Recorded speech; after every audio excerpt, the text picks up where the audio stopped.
Action. Action. Excellent. C'est quoi la monnaie libre? Qu'est-ce que c'est que la monnaie libre? Eh ben, la monnaie libre, c'est une monnaie, comme l'euro. Qu'est-ce que tu connais comme monnaie qui existe? Le À part l'euro, franc. le franc, ça n'existe plus.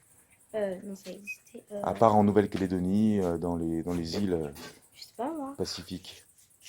Le dollar, Ah oui, le dollar. le dollar, Le milliard. le milliard, non, ça c'est un chiffre. C'est un milliard, tu sais combien ça fait, un milliard? Attends. De quoi?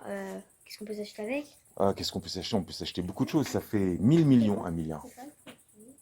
Oui, mais Et un milliard est égal à 1 million. si tu voulais avoir, pour te donner une ordre d'idée, si tu voulais avoir 1 million de dollars sous ton matelas, par exemple, il faudrait que tu mettes dessous ton matelas 2000 dollars tous les mois pendant 40 ans. 2000 dollars tous les mois pendant 40 ans, tu mets 2000 dollars tous les mois sous ton matelas pendant 40 ans, donc tu seras vieille, là, t'as quel âge? T'as 8, 9 ans. Donc tu auras 49 ans. Et quand tu auras 49 ans, si tu mets 2000 dollars aujourd'hui, tous les mois, sous ton matelas, et ben quand tu auras 49 ans, tu auras 1 million. Et ben 1 milliard, c'est 1000 millions. Ça veut dire que si tu voulais avoir 1 milliard, il faudrait que tu mettes 2000 dollars sous ton matelas pendant 40 000 ans. C'est compliqué ça. Alors la monnaie libre, c'est une monnaie tout simplement. C'est une monnaie, alors c'est pas une monnaie que l'on trouve en billets et en pièces par contre. C'est une monnaie qui est numérique. Oui, en billet. Enfin, Elle n'existe pas en billets. On peut faire des billets, il y en a qui s'amusent à faire des billets. Moi je m'amuse à faire des billets de banque. Mais c'est principalement une monnaie numérique, c'est-à-dire une monnaie qu'on gère sur l'ordinateur ou sur le téléphone. On s'installe une petite application qui s'appelle Cesium par exemple, et puis tu peux recevoir de la monnaie, payer, vendre dans cette monnaie. C'est un peu comme elle s'appelle la June. C'est un peu comme des unités comme des francs, comme des euros. Tu reçois ça sur ton portefeuille électronique. Et la particularité, est-ce que tu connais la particularité de cette monnaie? non, Est-ce que tu sais comment on fait pour en avoir de cette monnaie? non plus. Ben, tu as deux façons d'en avoir. Soit par exemple, tu possèdes quelque chose. Tu as quelque chose et tu veux le vendre, et tu le vends en monnaie libre. La monnaie libre s'appelle la June. Et à ce moment-là, ben, moi, si je t'achète par exemple cette voiture qui est Oui. ici, tu me dis, je te la vends. Moi, je m'appelle le Quapo qui pète. Quapo qui pète, je te la vends. Je te la vends 500 Junes. Je dis, ah ben d'accord. Ou alors je te dis, oh c'est un peu cher, je te l'achète 400. Tu me dis, ah ben d'accord. Je t'envoie 400 Junes sur ton compte, parce qu'il faut se créer un compte. Oui. Et grâce à ça, tu as des Junes. Et avec ces 400 Junes, tu peux t'acheter par exemple les lunettes de la grenouille qui est là. Ou sa brosse, ou son short, ou son t-shirt. Enfin, tu peux t'acheter des choses. Ça marche exactement comme l'euro. Mais il y a une autre façon d'avoir des Junes, c'est de devenir membre de cette monnaie. Et quand tu es membre, après, je t'expliquerai si tu veux comment on devient membre de cette monnaie. Tu reçois de la monnaie tous les jours, Ouais, cool. gratuitement, sans rien faire. Ouais. Tous les jours, tu Ok, moi reçois je 10 m'inscris Junes. alors. Bah, ta maman elle va s'inscrire, elle va t'inscrire aussi. Lina, Ouais. elle est inscrite déjà. Ça fait presque un an qu'elle est inscrite. Dis mon nom, normal. Oui, bah, je dis ton nom, tout le monde sait qui tu es, la grenouille. Bon, ben je ferai bip pour le moment de Léna. Ouais. Donc la grenouille, elle est inscrite dans la monnaie libre, et puis elle a ses 10 Junes tous les jours. Est-ce que tu as d'autres questions à poser? Euh... Attends, j'en avais une mais je l'ai oubliée. Combien il y a de gens qui utilisent la monnaie, par Voilà. exemple? Ben, pour l'instant, on estime à 10-15 000 personnes qui l'utilisent, mais il n'y a que 2000 membres. Pour être membre, il faut être coopté. Tu sais ce que ça veut dire? Oui. Coopté? C'est parrainé, Oui. avoir un parrain. Il faut être parrainé par 5 personnes. 5 personnes qui disent oui, je la connais, etc. Et dès que tu as 5 personnes qui te parrainent, tu deviens membre de la monnaie libre. À ce moment-là, tu reçois 10 Junes par jour. Mais tant que tu n'es pas membre, tu ne reçois pas 10 Junes par jour. Tu peux juste utiliser ton compte comme un compte normal, vendre et acheter, mais tu ne reçois pas de la monnaie gratuite. Pour recevoir de la monnaie gratuite, il faut être parrainé par 5 personnes. Pourquoi il faut faire ça? Parce que c'est pour éviter que des gens créent plusieurs comptes membres et donc ne reçoivent pas un seul, ce qu'on appelle un dividende universel, ne reçoivent pas seulement 10 Junes par jour. Normalement, le but du jeu, c'est que chacun, tout le monde, à égalité, reçoive 10 Junes par jour. Tout le monde. Léna reçoit 10 Junes, moi je reçois 10 Junes, tous les membres reçoivent 10 Junes. Brosse-toi les cheveux, arrête de nous embêter, toi, on fait notre interview. Et t'imagines si Léna, par exemple, elle se crée 10 comptes. ben, elle recevrait 10 fois 10 junes par jour. Ça fait combien? 100. 100 junes. Donc ce serait pas juste. Toi, tu n'aurais qu'un seul compte, Léna, elle en aurait 10. Toi, tu recevrais que 10 junes et Léna, elle recevrait 100 junes. Donc pour être sûr qu'on ne crée qu'un compte par personne, il faut être parrainé par 5 personnes. Et Et voilà. 3, ça marche pas? 3, c'est pas suffisant. Il faut 5 personnes. Ben, il y aura toi, la grenouille, La ma mère, grenouille, ta mère, qui sera membre aussi. Bah oui. et je sais pas qui, moi. Et ben, des gens qui vont venir ce soir. Il y a Damri que ta maman a rencontré. Damri va peut-être venir ce soir, ou demain soir, pardon. Damri va peut-être venir, donc lui il va te parrainer aussi. La dernière personne que la grenouille elle a parrainée, c'est une petite fille qui a 8 ans, qui s'appelle Marwa. Elle est devenue membre là, ça y est. Elle va toucher son dividende universel. Non, c'est intéressant. Alors, on avait regardé quand on se renseignait sur la monnaie libre avec Léna, on avait vu par exemple un vélo, un VTT, pour 500 junes. Donc il faut combien de temps une fois que tu es membre pour pouvoir Il t'acheter? faut, j'allais dire 5 jours.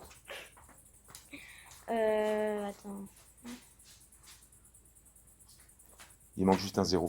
5 c'est bon, mais il manque juste un zéro. 50 alors. 50 jours.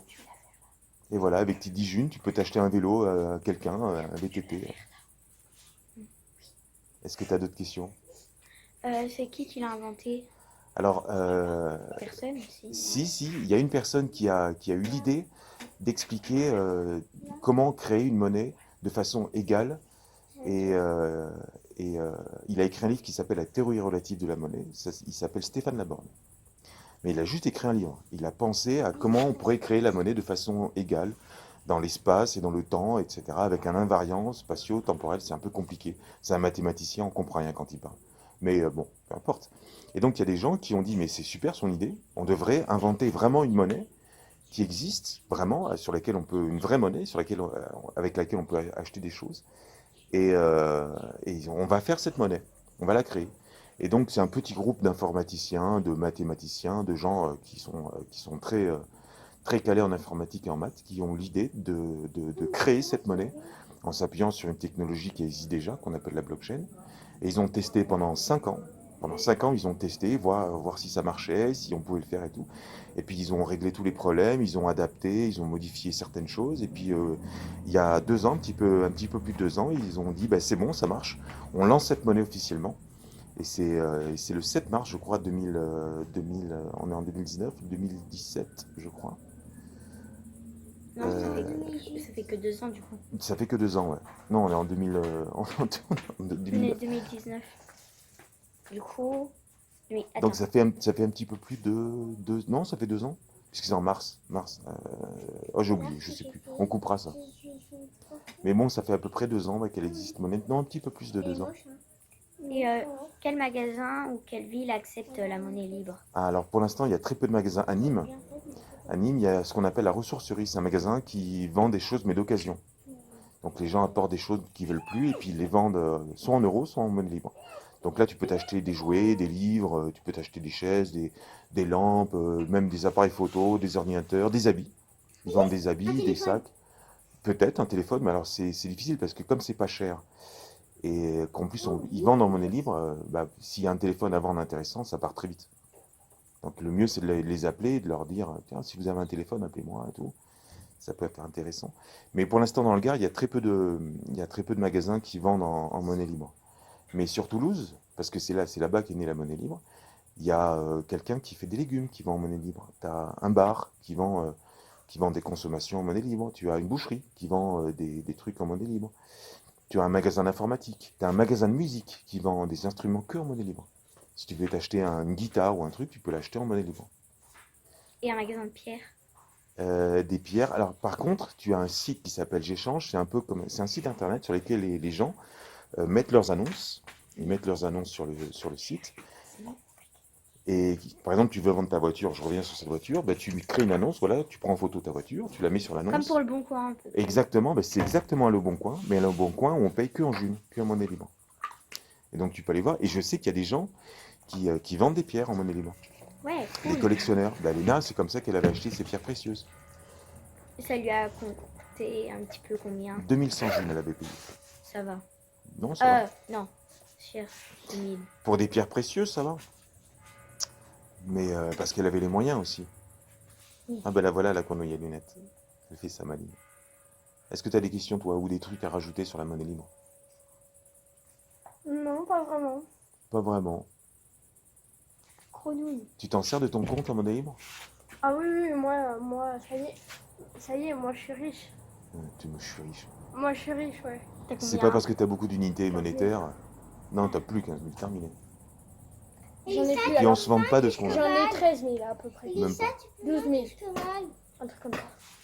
2000. Non. Et puis c'est pas parce que tu as beaucoup d'unités que tu es riche. Tu es riche quand tu possèdes des choses, pas des unités monétaires, Léna. Pour l'instant, tu as juste des unités qui ne valent rien.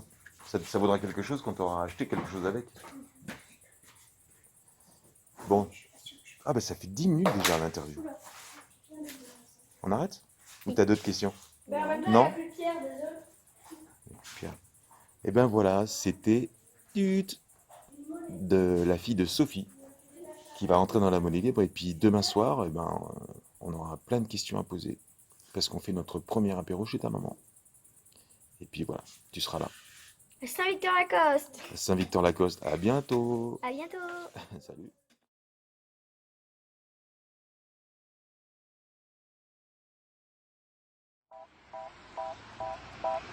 L'aspect économique, j'en ai parlé hier soir, distribution des revenus. Aussi, elle n'est pas durable. Une vraie crise aussi. On assiste à une vraie crise à ce niveau-là.